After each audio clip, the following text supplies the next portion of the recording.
We are here to celebrate the fantastic results that you gave us. Everyone in this country,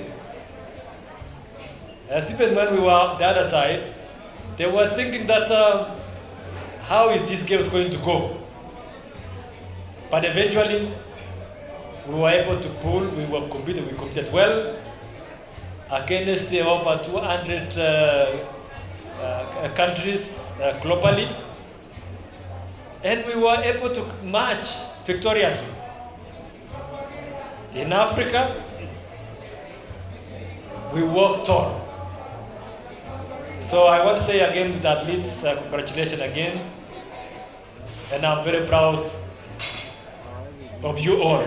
As leaders, I want to tell you, be it from the government side, the sports world, anyone who was actually part and parcel of this organization of these Olympic Games, we were at the edge throughout these games. At some point, we didn't know whether we were going to go to, or maybe to have these games go on again. But luckily, these games